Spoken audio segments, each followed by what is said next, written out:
Gaurko podcastean abeltzaintzan arduratzen den pertsona bati elkarrizketatuko diogu. Gaurko gure gonbidatua Urke Barrola da eta abeltzaintzan lan egiten du. Hainbat urte daramatza honetan lan egiten eta oso interesgarria iruditzen zaigu bere lana.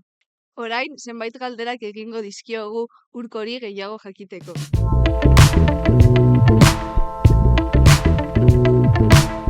Kaixo Urko, eskerrik asko etortzeagatik eta hori. Zer da zure lana animaliekin?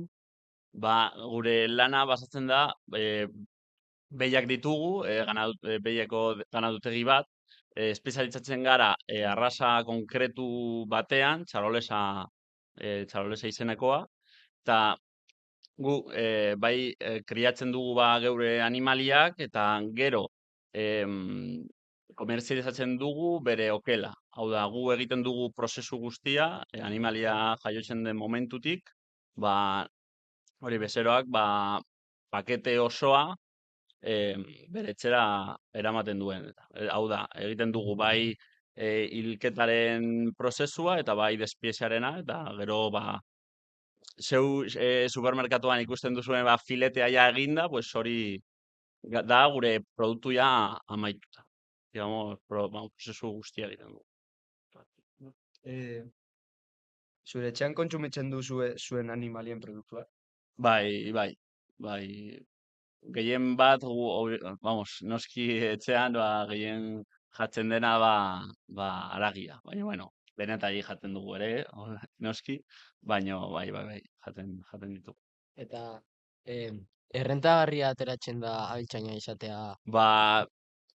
Ez da erraza, hori horrelakoa da, baina egia esan da gaur egun okelaren prezioa asko igo egin da, eta gaur egun duela 3-4 arte baino errenta jarriago da. Kaixo Urko, zer moduz? Vale. Zergatik hasi zinen abeltzain lanak egiten, edo abeltzaintza izaten? Hau nire aititea hasi zuen duela 50 urte ala. Nire aita jarraitu egin zuen, eta ni duela 3-4 urte beste lan bat neukan, baino erabaki nuen bertara sartzeko ni erraz daukadalako, eta bueno, bai hori gustatzen zaidalako. Vale. Hori, zenbat urtekin hasi zinen hori behiekin egoten eta horrela? Hombre, ni txikitatik behiak izan ditut etxean, noski, baina hori, ni 22-3 urteekin ja sartu nintzen, ja hori nire lana izaten, ni lehen beste lanak nituen, eta erabaki nuen hori. Bertan sartzen. Zer da abeltzain landu hoberena eta txarrena? Hoberenea askatasun asko ematen dizu, hau da, noski behiak egunero eman behar dituzu jateko eta zaintzea, baina bertatik kanpora zeure lana antolatzea oso hoberena da. Eta gustatzen zaizu edo zuk beste gauza bat gustatzen zaizu? Ez, ni esan dudalako lehen beste lanak nituen, eta bertan sartu nintzen, eta ez nago, hobeto baino hobetago.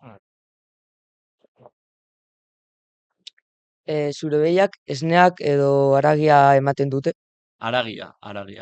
Vale. Esnea ematen dute noski, baino esnea da bere txalara. Eta noizbait lagundu duzu behi batean erditzen?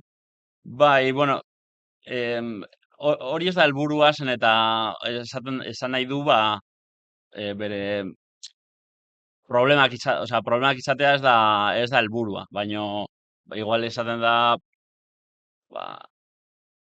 neguan igual hori erdiketa bat hala lagundu behar dugu, baina ez da normala, baina tokatzen denean egin behar dugu noski. Eskertu nahi diegu editorari, kamaragileari eta gurekin landu duen jende guztiari. Asko gustatu zaigu proiektu honetan lantzea eta oso gustora egin dugu. Horregatik espero dugu horrelako beste proiektu batean lantzea. Beraz, hau izan da guztia eta espero dugu zuek gustatzea. Ez galdu gure hurrengo podcasta.